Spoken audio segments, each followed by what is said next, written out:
Hello, I'm Ignacio Grifol, and I'm here with Clark Connors. Hello, how are you? I'm doing great. Yeah, how are we doing, everybody? I'm great. Thank you so much for your time. Yeah, of course. Looking Well, forward to it. this is the question I usually made at the start of the interview. Can you tell me your first memories about pro wrestling?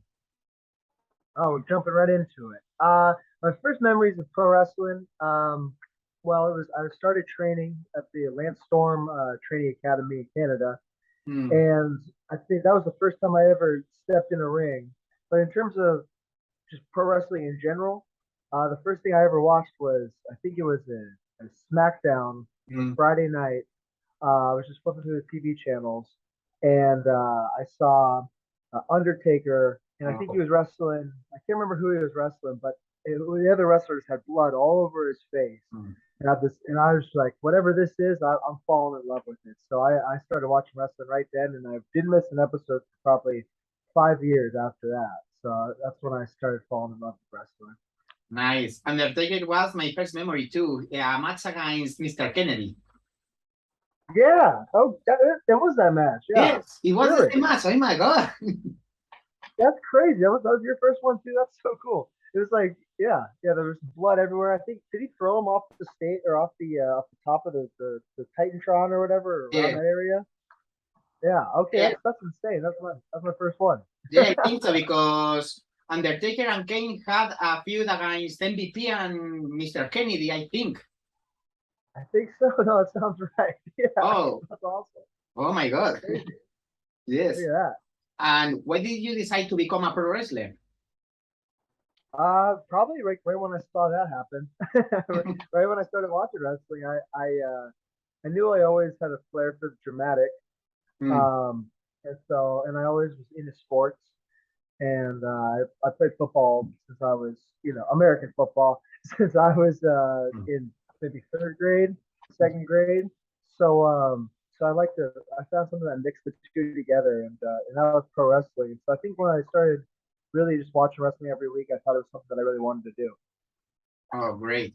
Also, you're from Washington, the state.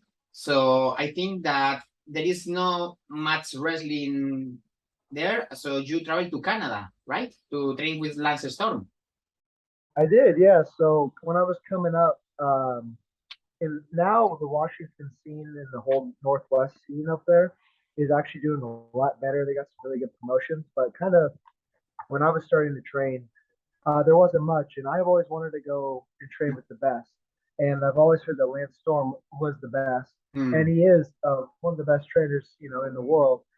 So I figured I'd start there, and then I went from there, and I'm really glad I did because it was a really great learning experience, Hmm. especially for a beginner. He knows what he's doing. He knows how to teach better than most people do. So I found it really great. Yes. I interviewed another Lance Storm trainee, Mo Jabari, and he said that, well, Lance Storm teaches a lot of the basics. Yeah. It's pretty much all basics, and then like once you get those down, I think that's the most important things for any person starting out with wrestling. You have to get the basics down. You have to know how to keep yourself safe, keep other people safe, Hmm. um, and then obviously depending on how fast you understand it, then we could grow and try new things, and you could try new moves. But for the most part, it's the most important part about wrestling is just the basics. Because if you can do that, then you can tell a story or have a match with anybody, and I think that's the most important part of wrestling. Yeah, it's true. Also, you started your first matches in Canada, I think British Columbia. It is hard to wrestle in Canada because there is so much distance between cities. Yeah, it was definitely always a long drive. That's the problem about wrestling on the West Coast of America too. Is a lot of the promotions are all pretty far from each other, so that leads to some long drives. Mm. Every weekend we'd be on the road for I don't know at least 4 hours to get to every show, which isn't terrible. Some people do a lot longer than that, but it's 4 hours and then another 4 hours and then another 4 hours, and that really starts to wear on you. I mean, I do miss those drives. I had some made some really great friends along the way, but Mm. but my back definitely feels a lot better for not having to take those long drives all the time. Yeah. Also, you entered into the Los Angeles dojo from New Japan Pro Wrestling, and you were part of the first class. How do you feel with this achievement? Yeah, no. So for me, I think that was probably been the biggest achievement of my career so far. Is just being a part of this first class of the LA Dojo. I think it's something that's going to be around for a long time. I think it's going to have an impact in pro wrestling for a long time over the next few years. It's going to leave a legacy in wrestling. And I think being not only in the first class, but I was the first person chosen, and I was the reason that they started the LA Dojo so quickly and so early. Before we were even ready for the infrastructure. I feel that it was an honor for me, and it's only going to grow. And I can't wait to see where we all end up in wrestling. So it's an exciting thing, and I think it's going to be my lasting legacy for sure. Nice. You trained with Katsuyori Shibata. Can you tell me what did you learn from him and is different from Lance Storm? So Katsuyori Shibata, he taught me. He's very similar to Lance Storm in so many ways in terms of we learned the basics. But Lance taught me kind of the basics of American pro wrestling versus Katsuyori Shibata taught me the basics of Japanese pro wrestling. And they might seem very similar, but there is a lot of differences. Um, and I can't really get into them with you. There's a lot of little things.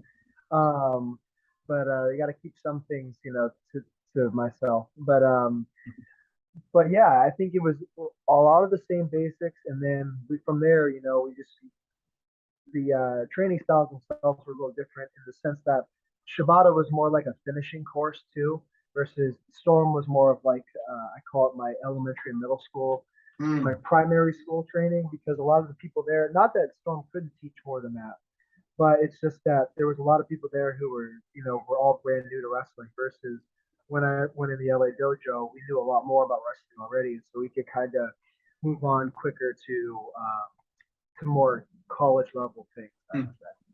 Yeah. And can you tell me about the atmosphere between the trainees in the LA dojo? Yeah. The cool thing about the LA dojo that I've always really thought I was lucky to have is that Shibata had an eye for talent because everyone was handpicked by him, and he had not an eye for talent but an eye for the people who have the right heart for this business for wrestling. And every one of us, whether it be Carl Fredericks, Coughlin, Alex Coughlin, Gabriel Kidd, Kevin Knight, DKC, Ren Narita, Yu Uemura, everybody who's ever walked through those doors. We all have the same heart. We all have the same personality in some fundamental sense. We care about wrestling. We want to be the best at wrestling, and it's created almost a family atmosphere. I think. I know for the original kind of four of us, Carl, Alex, Gabe, and myself, like those guys are like they are my best friends in the world. They're more than that. They're family. We share the same cellular phone plan. We're all on, we all are on the family plan together.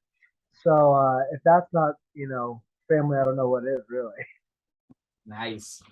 Also, I think that during that time Shibata was retired. Do you think that Shibata will return to the ring at some point? Not when I started because I didn't really know the extent of the injury yet. He was definitely very hesitant about it, and it's all about maybe, especially with a head injury, and we've seen a lot of head injuries lately, and people being more aware of that. Especially the head and neck, we got to be really careful as wrestlers. So I didn't think he would have come back, but I think that with the way that medicine's progressing and technology's progressing, and I think that him coming back full time is a possibility. I think it's completely up to him, though. I think it's up to him and his family, and and everybody in between, management. Yeah, I don't know. I think it's not. I could see him doing it just because he's Katsuyori Shibata. He's a badass. You know, he's gonna wanna. He's always gonna have a fighting spirit no matter what. And he's never not been a wrestler. Even when he was our coach and retired, he was still always. He told me he's always a wrestler and always will be a wrestler. Right. Also, you worked during the Young Lions Cup in 2019 against Ren Narita, Shota Umito. What can you tell me about this experience? That was a really cool experience. Getting to go over there for the first time, or not for the first time, but for the first time, and with the entire LA dojo at that point, and getting to show all of Japan kind of what we could do within singles matches, especially. And more than anything, it was a competition between the Japanese young lions and us. There was no camaraderie. You know, now Yuya and Ren and even Suji and Shota, I know them a little bit better now, obviously, and obviously with Ren and Yuya, I've lived with them for years at a time at different times. So they're good friends of mine. But back then, we definitely did not like each other. We came in there ready to beat the shit out of each other, really. If you really watch those matches, it shows. You know, we're going in there trying to hurt each other, trying to show everyone that we're the better wrestler. And that was all just the environment that Shibata's son fostered, and I think the Noge Dojo, the Japanese dojo, fostered. And I think it was kind of the rare return back to old school Japanese wrestling when it was more like that, where it was more about people like we wanted young lions to have more fire and just hit each other and really show the world that it's about our heart and about our fighting spirit. So I think we did a good job of portraying that, and now I'm glad that that stage of our careers was over. We could focus on the fun stuff. Yeah, it's true. Yeah. Also, there is any difference between the public, the crowd, I mean, the American and the Japanese crowds? Oh, big time. Yeah.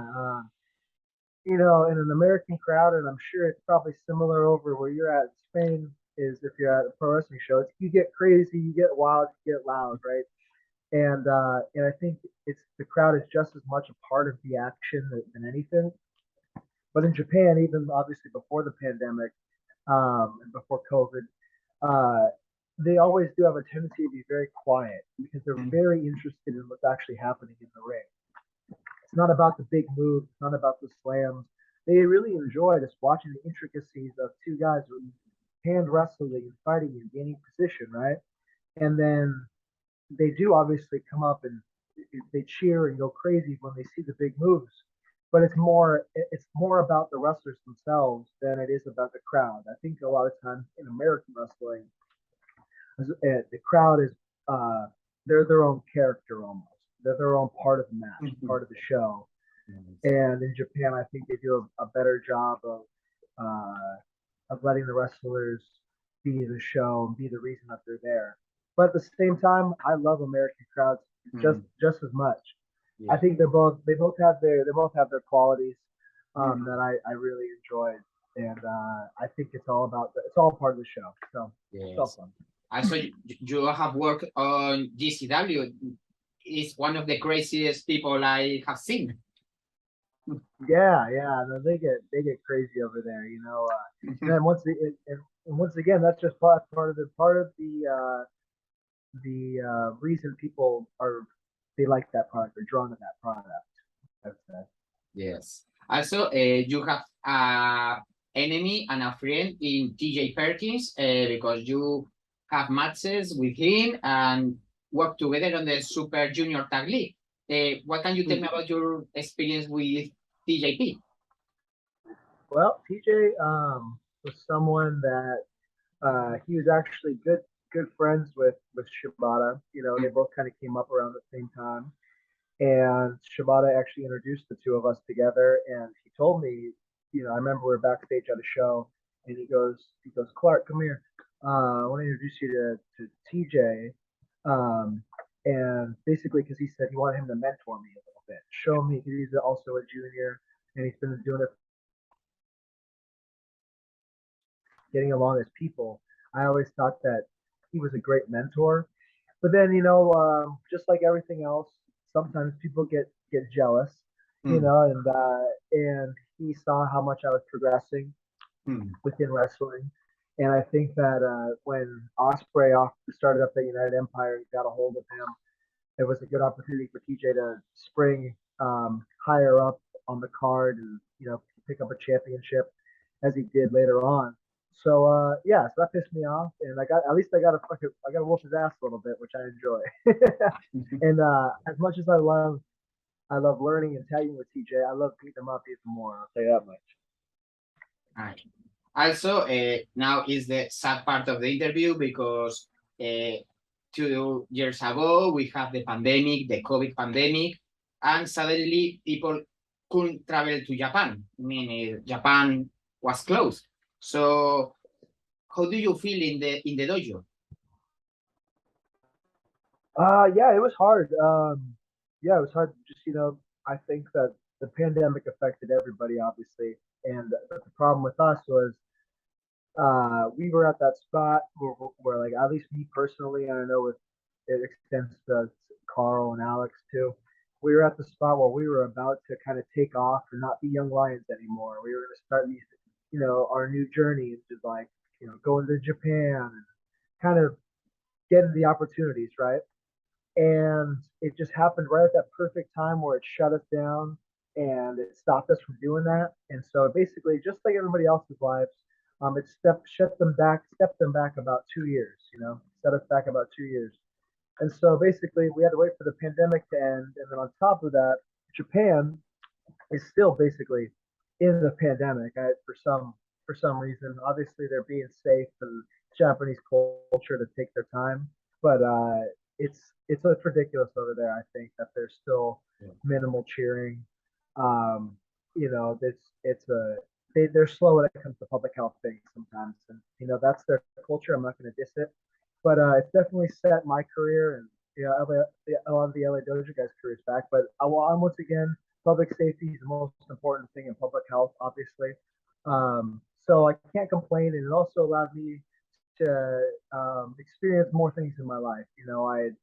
I had gotten the chance to just be closer to my friends and be closer to people I was with in other relationships, and it allowed me to reevaluate what's really important in life.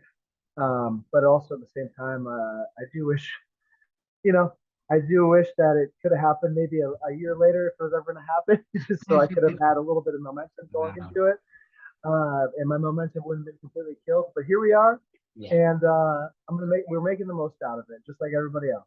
Yeah, it's true. A lot of people see how their lives suddenly paralyzed. So it's like there is no more life in a few months or 1 year, and it's pretty hard.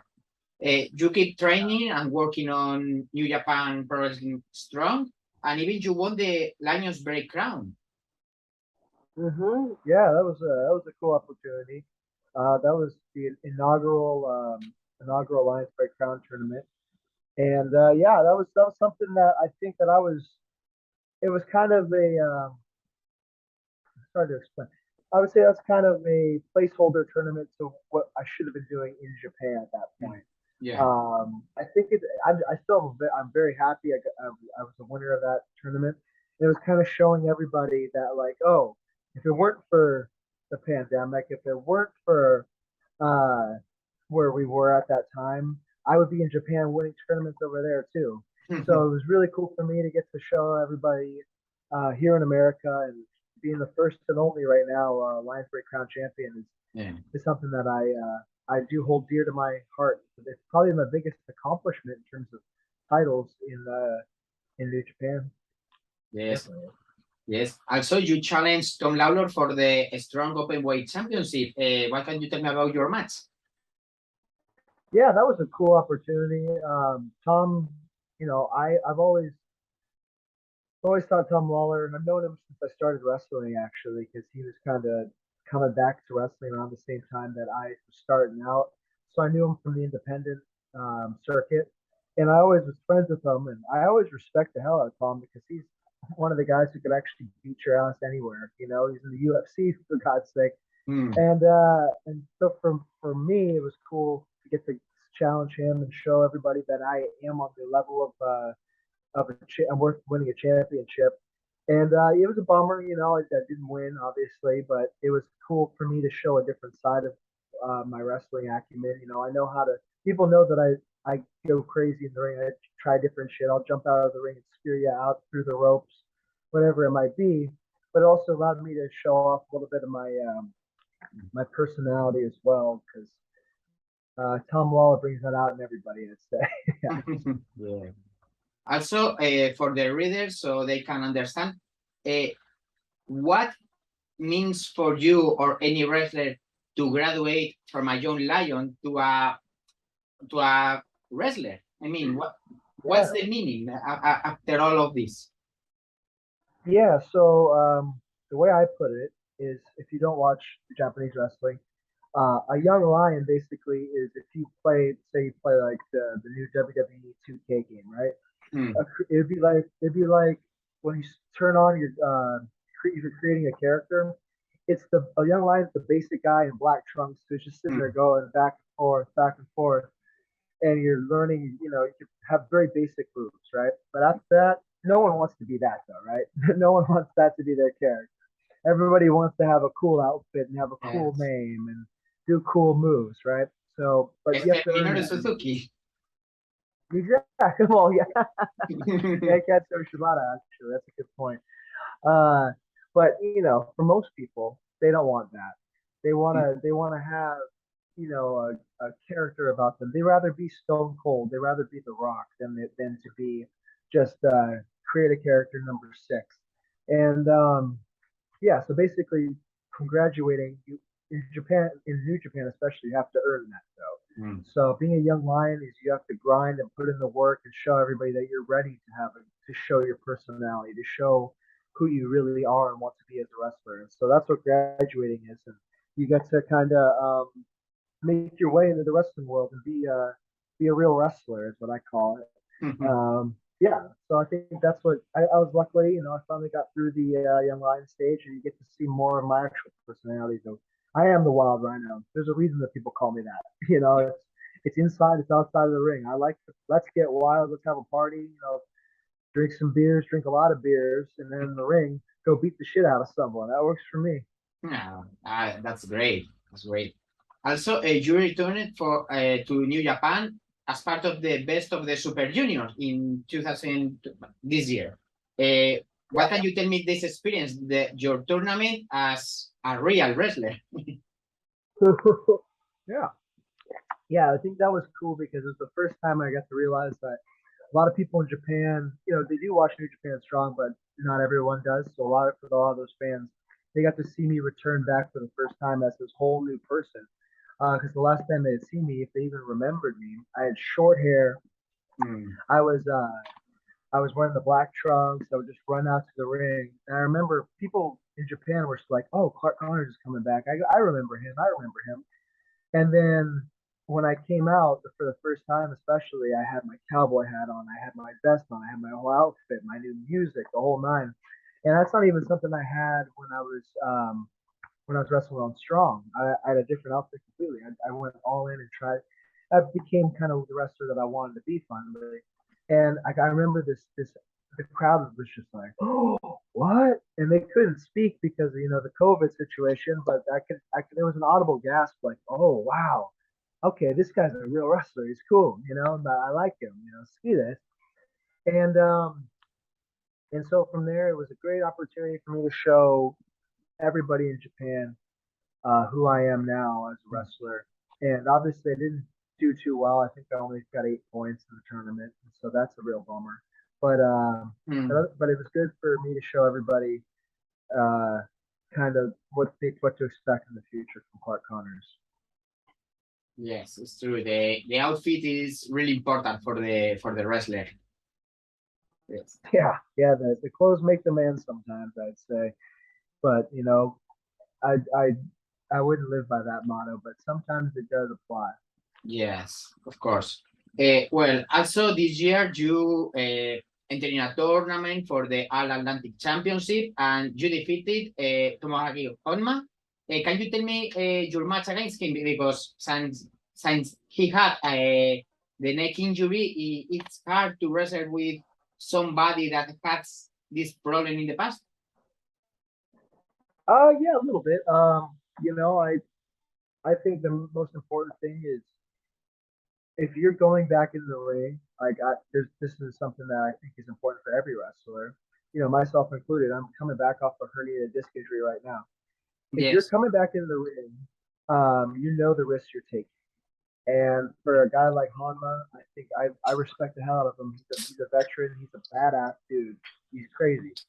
But when he gets back in the ring, he's doing it. He's telling me basically, tells everybody, um, and the fans and everybody, by going back in the ring, you are putting your body back on the line. So whatever happens, happens in the ring. And obviously, I'm not going to change. You know, I'm going to be just as I'm going to wrestle you the same way I'd wrestle anybody else. I'm going to try to win.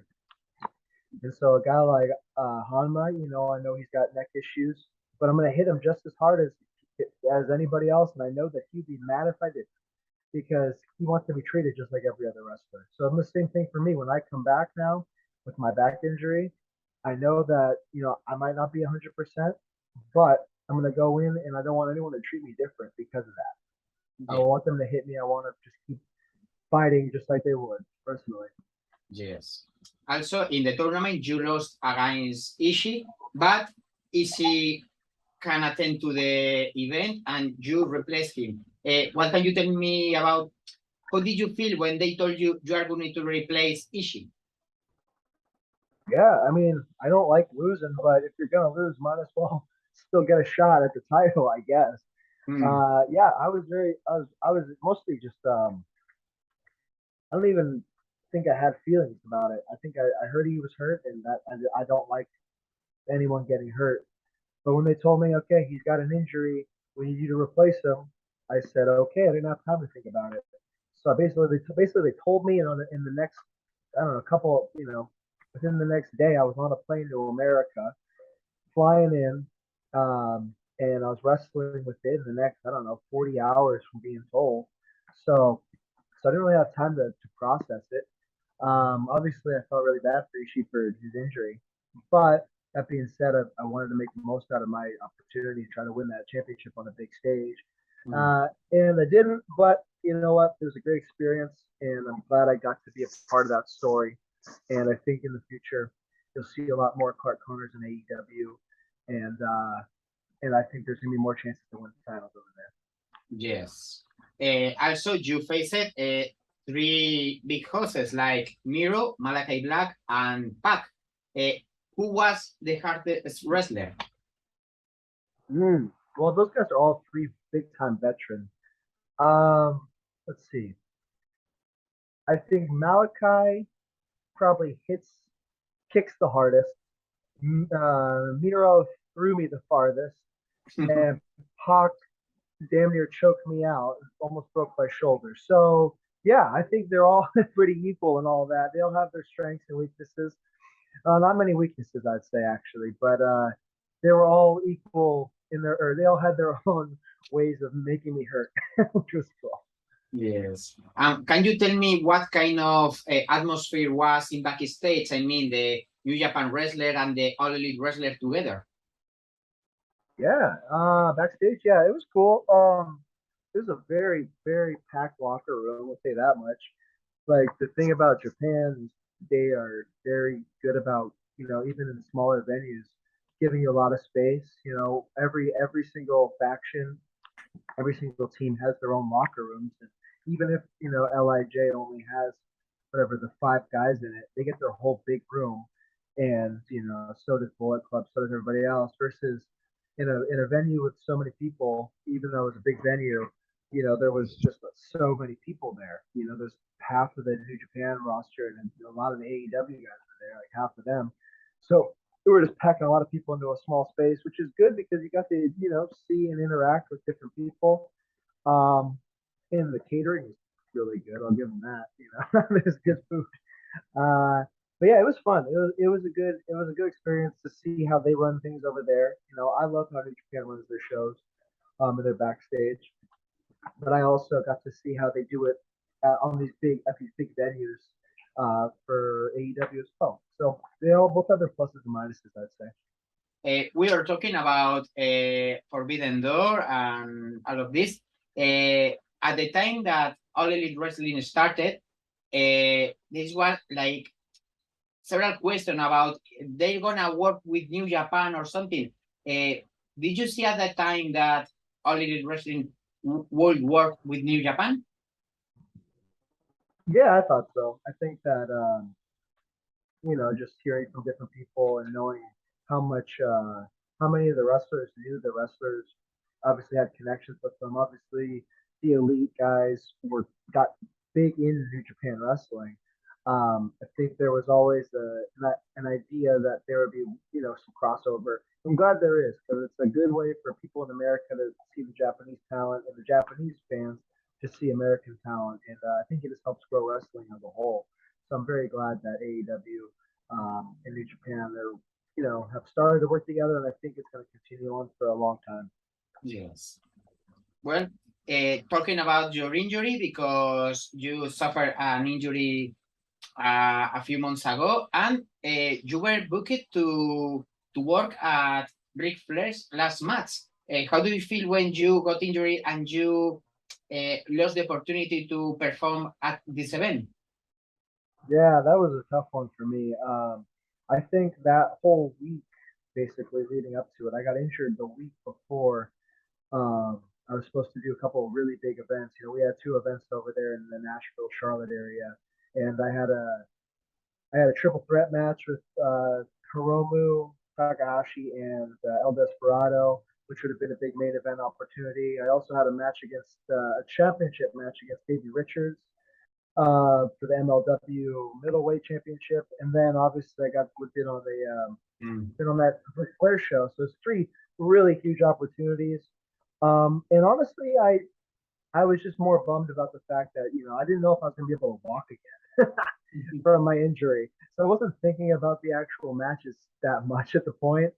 At that point, I was just making sure that I could fucking go to the bathroom by myself for the rest of my life.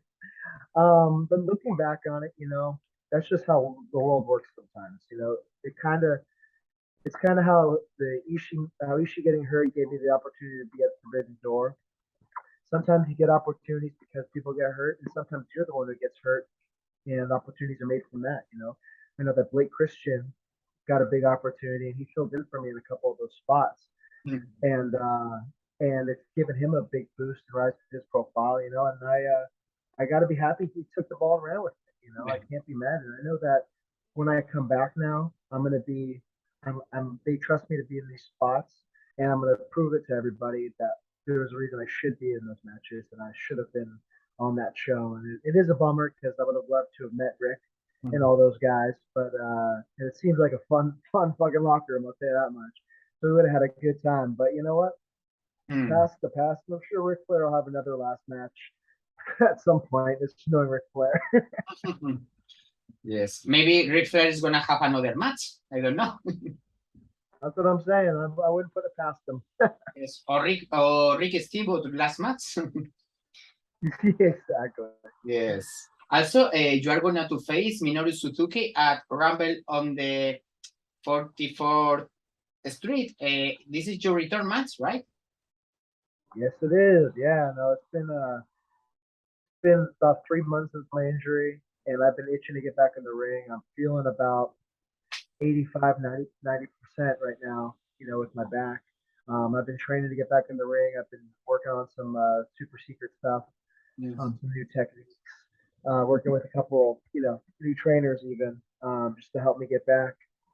And I want to, basically the way I'm looking at it, and if you've seen the return video, right, for me, I feel right now that I'm going to just give it my all in the ring. I don't give a shit who I'm facing. I want the best talent. I don't care if I get hurt. All I know is I'm going to give it all and leave it all out there. And for me, basically right now, it's 100% no matter what in the ring. And if every match could be my last match, so might as well have good ones against people that people are going to remember. So Minoru Suzuki, bring it on. And I think psychologically, I think it's hard to come from a injury because a few years ago I was playing tennis and I broke my foot. So I have 6 months between rehab and something. And when I started to play again, I couldn't run. I mean, I was afraid to run because maybe I can broke my feet again. So I think it's some kind of psychological barrier or something, or Well, that's kind of where I'm at right now. Is I've gone to the point where I don't have that psychological barrier hmm, because I the way I'm looking at it is I'm gonna if I'm going in the ring, it was the same thing I was talking about with hmm, Honma's neck injury. If I'm going in the ring, I'm gonna lay it all out there. I don't care about the consequences. hmm. So, So for me, I know it's my body naturally is kind of want to be scared, right? It should be. It should have some fear, but I'm just basically I'm pushing past that mentally, and I'm gonna have no fear, nothing. That's why I want Suzuki. I want someone who's gonna try to break me in half. Because if I can get through that, who else can I not get through, right? yeah, no, it's true. It's true. You have to free yourself and not have fear. Also, Exactly. New Japan created the television title, the world title, uh, and the time limit is 15 minutes. What do you think about this title? Do you think that usually New Japan have long matches like 30 minutes or 40 minutes? So do you think that a 15 minutes title is gonna be like maybe this is not going to fit in the New Japan style? No, I think it's great. I think it's the best thing that they've done in a long time. Mm, Because don't get me wrong, those 30-minute, 40-minute matches are classics. They're the things that people love about New Japan. And like me personally, like I've done matches like that in my career, and I think they're fun, and they tell good stories. But in my opinion, 15 minutes is plenty of time to whoop someone's ass and tell a great story without all the bullshit in the middle. mm, Like you don't need just because a movie's long doesn't mean it's good. Is oh, the way I look at it. Just because a match is long doesn't mean it's good. No, you can take out a lot of that filler and still tell a beautiful story. And I think that's what's going to be the goal of this title. Especially, to be honest with you, I think humans as a whole, our attention spans are getting smaller and smaller and smaller. yeah. So it's really tough for someone who really wants to get into New Japan Wrestling who's never seen it before. They usually are used to a WWE match, which is like 2.5 minutes long on Raw, Mm, right? So that if their friend tells them, no, you've got to watch Okada versus Will Ospreay, and they look at the YouTube clip and it's 45 minutes long, they're not going to want to watch that. yeah. But if you can show them Clark Connors versus Tomohiro Ishii in 14 minutes of 18 seconds, and why would they not want to try that out? And it's going to be just as great in terms of content, in terms of the hard hitting stuff they actually want to see. So for Yes. me, I think it can be a way for people to get more involved and get bring more fans into the product. Yes. TikTok has made a lot of damage. Yes, it's a good way to put it. Yeah, it's Yes. for the TikTok. I'm gonna call it the TikTok title. Oh yes, please. A 5 seconds title match. I think that Yeah, there you go. in the independent circuit, I maybe Chuck Taylor and Trey make a 1 minute Ironman match, and it's an Ironman match of 1 minute. And you know what? You can have a hell of a match in 1 minute if you know what you're doing. I'll tell you Yeah. that much. No, one of my favorite matches, Brock Lesnar versus Goldberg, 1 minute. Boom! I'm like, oh my god, this is wonderful. Yes. So nice. You don't need to watch two guys who are gonna beat. They're gonna beat each other up. Why would it take them that long to beat each other up? That's my whole opinion. Yes. So Do you know that the headline of the interview is gonna be "We need a TikTok title"? that's good. I'll get you some viewers. Good. I like Okay. Well, also talking about titles, New Japan has like a problem with Karl Anderson, which is the never champion, but he it. came to WWE. What do you think about this situation? I think from my little bit of time knowing the Good Brothers, I think you know what that sounds like them. You know, I bet you that whoever's running WWE over there offered them a boatload of money to get to wrestle, and I understand why they want to go to Saudi Arabia and make a bunch of money for that crown jewel thing. And I get where they're coming from. They're businessmen. I think it's a bummer that he's the never champion, and I would never say never. I would never say never about him being able to do both of those matches. But either way, I hope that Hikuleo beats the shit out of him if they do wrestle for that title. Yeah. And I hope he does it in a TikTok time frame. I hope he beats him in 5 seconds. That would be justice. And if anyone can do it, it'd be Hikuleo. So that would be pretty cool. Nice. Also, right now, I have seen your profile that you are with no unit in New Japan. Do you plan to join some unit? I don't know, Chaos or United Empire with TJ Perkins or something? Yeah, I don't know. I mean, we'll see, man. I haven't been over with the Japanese guys enough, you know. Like, I'm friends with a lot of them. I've hung out when I was a young lion with the different units. I know guys in Suzuki-gun. You know, I get along with actually some of the Bullet Club guys. I get along with some of the Chaos guys. I don't really like the United Empire guys very much, to be honest with you. But and LIJ is a little too weird for me. But I think I rather start my own unit. Honestly, I think that would be a better course of action because I want to be around the people that I want to be around. I don't want to just like get shoved into something that I don't want to be a part of. That being said, if I had to pick one, if I had to pick a unit, I'd pick Team Filthy in New Japan Strong. And I want to bring Team Filthy over there, and I think that would be pretty cool because those guys are really fun to hang around with. You know, I mean, some of them are a little more goofier than others, but you know, I always have enjoyed Tom's company. So there's always a chance that if I had to pick one unit, I'd say Filthy for sure. Nice. Also, we are at the end of the interview. Can you tell me what are your future plans? Well, I'm gonna come back. I'm gonna beat the hell out of Minoru Suzuki. That's the first thing.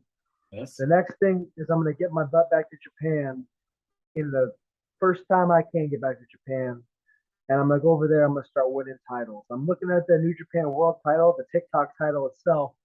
I think that guy really got my eyes on that. So whoever wins that tournament, watch out. I'm coming for that. And I really, more than anything, I want to get back in the ring with Alex and with Gabe and show everybody what we can do as a unit. You know, I want to be teaming up with them more. And DKC and Kevin Knight and all the LA Dojo guys. I want us to get back there together, and I want to take over the entire bit of New Japan and the entire wrestling world by the end of 2023. That's great. Well, thank you so much for the interview. It has been a real pleasure. Yeah, no, thank you so much. It's fun. I can't wait for to see this translated into Spanish because I won't be able to read it, but I'll trust you on this one. Okay. One last thing. Can you say something to your Spanish fans?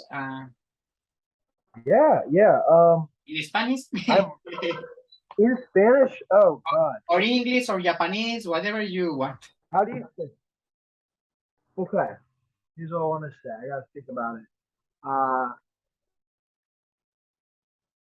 Okay, the closest thing I could say to this is I tell everybody in English and Japanese, no matter what, with Clark Connors, we go wild out there, right? So I always say, let's get wild. So for you guys, I don't know the two words to start this, but let's get loco. Come on now.